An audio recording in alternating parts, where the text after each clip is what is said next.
Hello, welcome back to Move Ahead with Dalia. On today's show, my guest is Melissa Fronzcak. She is the CEO of Radon Readers and Radon Measurement Professional. Melissa, thank you for being here today. Thanks for having me to educate your clients. Yes, I'm so happy to see you and to learn about all things radon. Let's just start by having you talk about what radon is and where is it found? Sure. So radon is a radioactive gas that's odorless, tasteless, you can't see it, and it is emitted from the breakdown of uranium in soil underneath properties. The reason it's such a concern is that it is the second leading cause of lung cancer in the United States. Oh, okay. Over 21,000 people a year die from radon. So what it does is it comes into properties, houses, townhomes, that kind of thing, even schools and such, through different passages, whether it be cracks in the foundation, an open sump pump, things like that. And as it comes into the house, it becomes radon decay products that attach to dust and things like that, and can also attach to lung tissue and cause a tumor. Oh my gosh. Yeah. Okay. Yeah, that's serious. So I want to take the time of this episode to talk about the seriousness of radon. And we're going to go over some information about what you do as the measurement professional. But before we go there, please tell us a little bit about your background and anything else you'd like to share about yourself. Sure. So I've been the business manager for Straightforward Home Inspections. You worked with Jesse on a podcast a couple weeks ago. Yes. And I've been doing that for about 5 years. And every time a client calls to schedule an inspection, they oftentimes ask, do you do testing for radon as well? So the more I thought about it, I said, you know what, we can be a one-stop shop, do it all. Why don't I become licensed and, open another company? So here we are with that. We're in our first year with Radon Readers, and it seems to be going pretty smoothly. Okay, wonderful. I know Jesse, I've known him for many years because of the home buyer workshops that I present at, and so does he. So I'm really grateful to Jesse for all he does in terms of educating the community about home inspections, which is such an important part of the home buying process. And so is radon. It really is.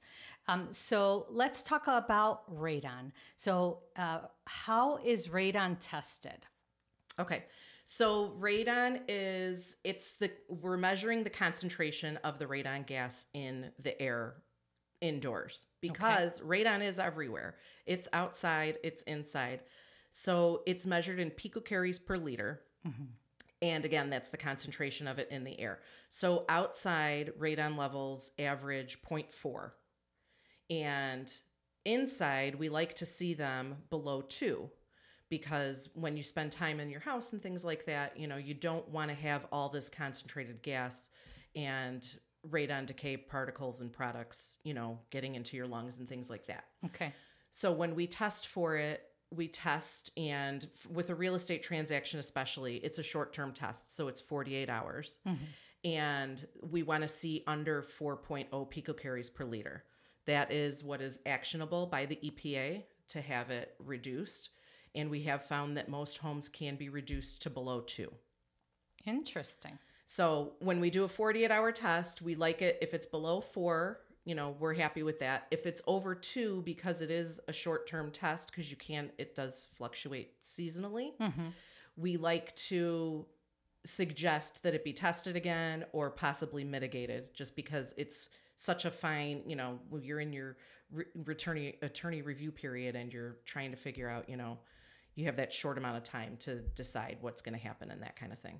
Okay, wonderful. Is radon testing expensive?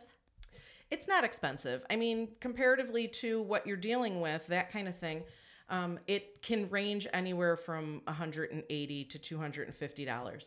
The thing about radon is when I set it up, we have to test each foundation. So if you have a crawl space, if you have a basement, the foundation is different under each of those. Yes. So you want to make sure that you're testing all places that can be bringing the gas into the house. So you would need extra equipment Correct. depending on like the levels of the lower Right, level. right. Okay. And also I've been testing, I don't know if a lot of radon measurement professionals test above a garage if there's a living space, but I think that that's important too, because again, it's a different foundation. Even though you have that space of the garage, you don't know how that person's using the garage. It could be just closed off and has the gas coming through. So I feel like it's important to do that as well. Yeah, I didn't realize that you had to measure based on the different like levels in. Right. Because as you know, the dirt in the soil is composed of different things under, different parts of the house too. Right. The crawl space, if you have a slab on grade, and there's different avenues that the gas will come up through, Okay. whether it be piping or something like that. Like I said, the sump pump and that kind of thing.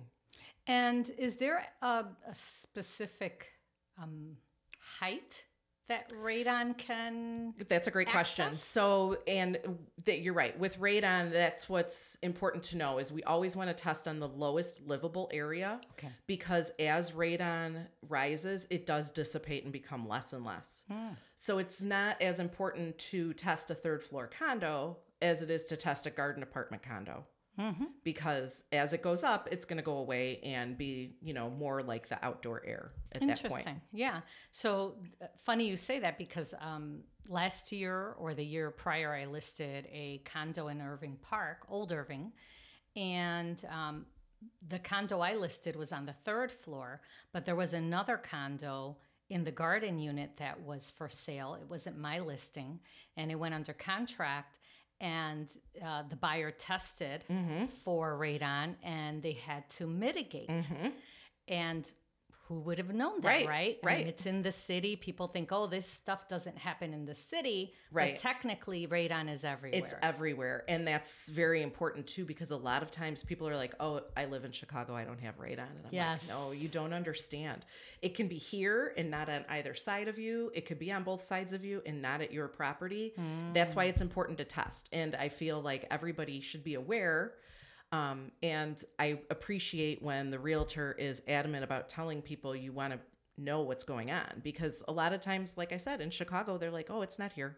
We don't have to worry about it. But it is. It is. It's everywhere. Yeah, it is. And on that subject, what is the process for mitigation? I know you're not doing I'm not a mitigator, correct.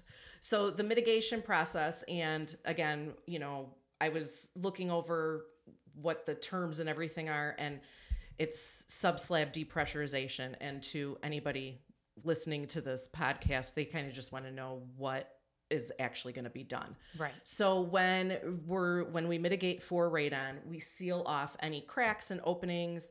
If there's a sump pump that's not sealed off correctly, if there's a crawl space, they're going to do a thick layer of plastic that's seamless, so they have to tape all of that off and everything as well. Really? And then they're going to put an exhaust fan in. So what the exhaust fan does is it sucks out the gas, the air that's coming into the house, and it's going to take it all the way up above the roof line. Because again, as we said, as it gets higher, it dissipates. So this fan is constantly running, and it's constantly sucking, and kind of like a chimney would do, and sending it above the roof line so that the radon gas isn't in the house. And there's a meter that you could read, Correct, right? That will yes. show you that the Right. radon levels are And there's good. And there's a meter, and it's a U shape, and when the lines are level, that's not good. You want it to, and there's always going to be a label on there stating when the mitigation system was installed and when it was last tested, because you do need to test it every couple of years to make sure that it's functioning correctly. Yeah, that's really important. Because radon is, again, seasonal, and warmer months and that kind of thing, when everything is closed off, is when you're going to have colder months when everything's closed off with the heat and stuff to keep the house warm. You're going to be keeping the air inside the house more, so the concentration might be higher. Okay, great. Now, is there anything that I missed so far? Did we want to go over some specifics on how you test? Because I know you mentioned there is a you have to test different levels of the ground. So what other details? So when I come out and test, there's also, there's an at-home do-it-yourself option as well. Right. And the difference between a do-it-yourself and having a professional come out is we have top-of-the-line monitors, and this is the AirThings Corinthian Pro, and it's very sensitive. It's considered an continuous monitor, so it gives us hourly readings. So what I do is I come and I set this up with a tripod, and I have an app that connects to my phone via Bluetooth, and I put in the information of the address, and I set it to start for 4 hours later, just so that any other tests or anything, it kind of flushes it out when it's in the air, and it acclimates to the air in the house. So it's very important to have closed building conditions is what, they refer to. You need 12 hours of closed building conditions because, again, anything, if you open a window, it's going to act as a suction to take the gas out. I see. So we want the most accurate reading as possible. So I advise, clients to make sure that the windows are closed and the air is just set to 67 to 76 degrees, that kind of thing for the 48-hour test. Okay. And then I just set up the monitor. I set it to start, and then I come back 48 hours later. I pick it up, and I have my readings right there in the app and can send off the report. Okay. And do the readings, do you pull like an average? Is that how that works? Yes. So it's going to be a 48-hour read, and when it goes through everything, it shows us hourly, and it'll tell us the lowest concentration, it'll tell us the highest concentration, and the average. And like I had stated before, if we're under 4.0, it's not actionable. So it's not anything that you're going to be able to negotiate on a contract. You always can try. But if it's above 2, I generally say that you either want to retest or get one of those seasonal monitors that you can just have in the basement, in the crawl space, just to see what's going on as the weather changes and that kind of thing. Okay. Yeah, that's great information. And it's important for the seller to know, right? Especially once the property's under contract. If the buyer, that's what I wanted to ask you. Who is it that's hiring you? Is it the seller hiring you, or is it the buyer hiring you? In the real estate transaction, the buyer's generally hiring me because they want to know, just like a home inspection, they want to cover all their bases. They want to know what's going on in the home. When they get a sewer scope, they want to know what's going on with the plumbing and the line to the street and everything. And then they want to know for their own well-being if there's radon. And again, if it's over 4.0, they can then request that the seller have it mitigated or give them a credit to have it mitigated. Okay. Is that expensive? It sounds like it would be something that's expensive. It's really not. It's in the $2,000 range, depending on what they have to do and if there's a crawl space. Like I said, different foundations, they need to do different things, that kind of thing. I see. But it's not anything that, it's not tens of thousands of dollars. Well, and there's a solution. Right. Which is more important. Exactly. With money, there's always solutions. Honestly, that's really what it comes down to, right? Yeah. That's where people have to negotiate. For and sure. That's what the realtor is there right. for. Okay. So I know from my experience as a real estate broker that the state requires the seller complete disclosures when they're going to list their property for sale. And 2 of the disclosures have specific information about radon. So I'm going to mention there is a pamphlet that I can send out to the listeners, or they can look it up. It's through the state of Illinois, the Illinois Emergency Management Agency, IEMA. This is a pamphlet that explains radon. It explains testing of radon. And one of the important parts of this is that the IEMA recommends that the person that is going to request the radon testing, that they hire a licensed radon measurement professional, which is what you are. Correct. Right? Mm-hmm. And like you mentioned, you took courses for that. You took testing for that. So comparing that to the big box store radon kits, Right. There's no comparison. There's really not, only because with the big box store ones and it's an at-home test, there could be operator error. Yes. There could be a little less knowledge, again, where someone sets it up and they think, okay, closed building conditions. If I don't need to worry about radon on the second floor, I can open a window up there. Right. And that's not true. Right. You know, you want them to all stay closed, that kind of thing. Yes. And our monitors are much more sensitive. So again, when you're buying the ones from the store and trying to do it at home, that's great for knowing if you have an elevated level to find out if you do. And then I would recommend, you know, calling us to have a test where you're going to get a more accurate reading as well. Yeah, absolutely. Okay. And then, so the disclosures that the state requires the seller complete, there is, the reason why is because there are two acts, two laws. One is the Illinois Radon Awareness Act, and the other is the Illinois Real Property Disclosure Act, which require a seller of a home disclose information if they are aware of unsafe concentrations of radon in the home. You're not required to test for radon, but you are required to disclose if you are aware of elevated radon levels. So one of the forms is the disclosure of information of radon hazards. And this form is for homeowners who are selling and for landlords that are renting. And so if you are a renter or a home buyer, before you take that property, you should review the radon disclosure, because that is where the seller is going to disclose if they've tested for it, if they are aware of any elevated radon levels.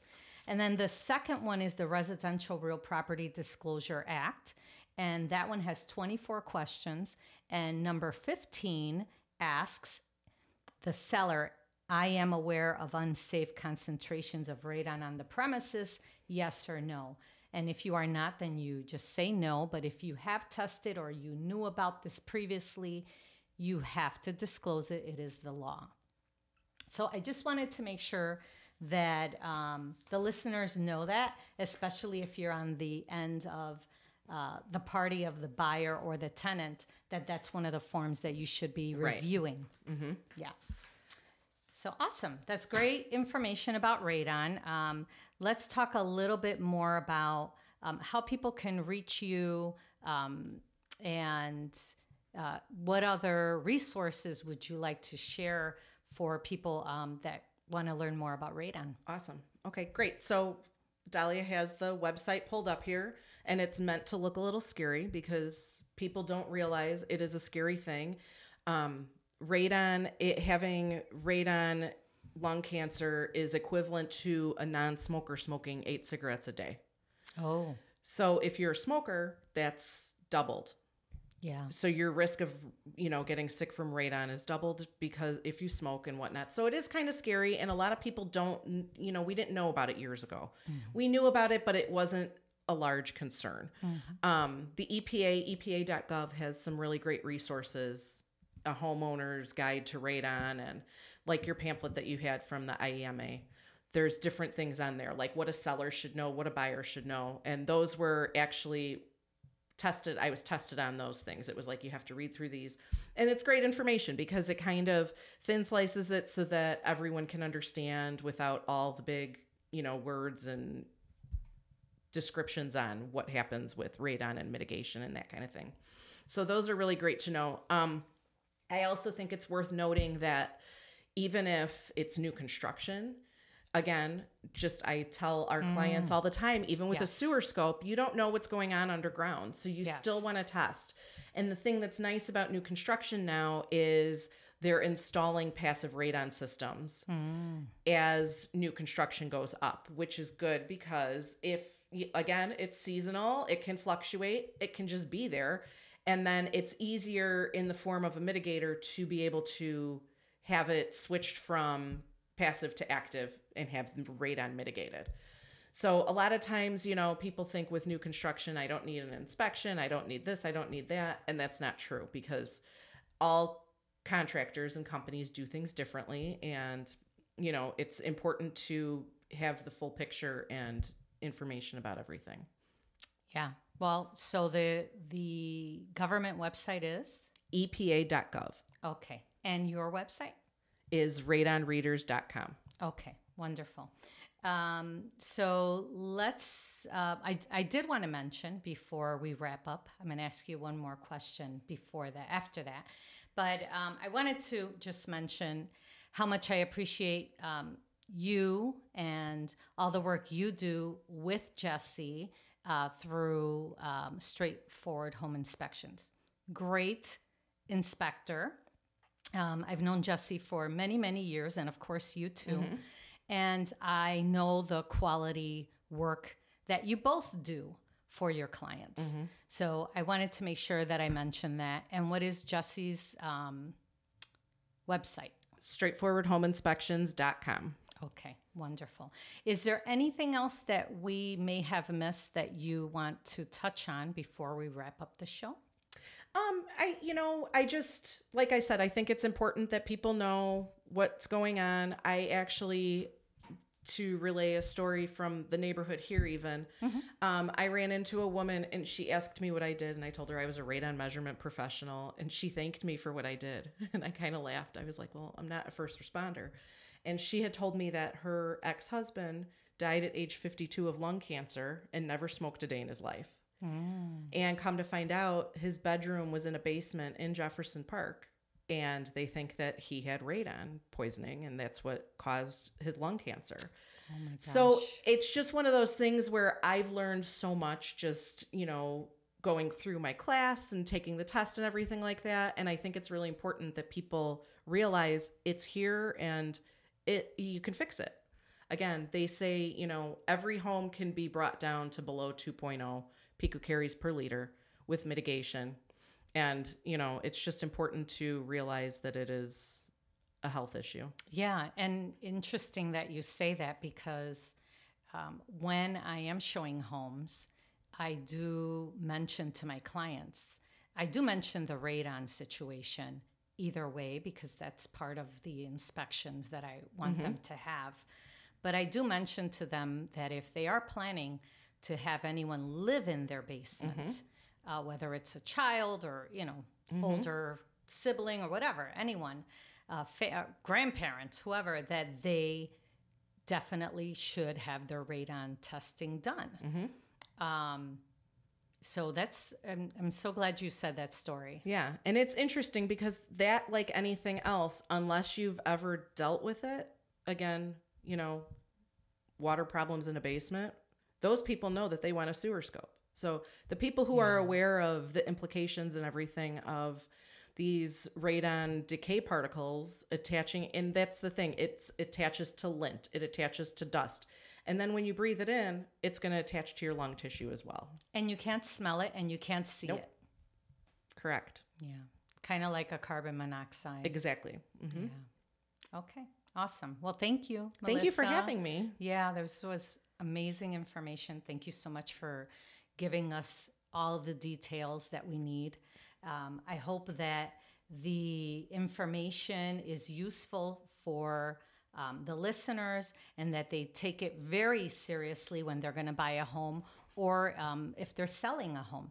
You live in your home. Even if you live in your home. You should be, if you don't know, it's worth finding out. I mean, it just, anybody that owns, it's important to know what you have going on. Yeah. Yeah. Again, that's radonreaders.com. Do you want to give a phone number? Sure. It's 224-46-RADON. Okay. Wonderful. Thank you. Thank you. Hey, thank you so much for listening today. If you're watching on YouTube, please subscribe so you can keep up with my latest episodes. You can find me on all social media platforms at Dalia the Realtor. To reach me directly, call me at 773-879-4855. I'll see you on the next episode. Make it a great day.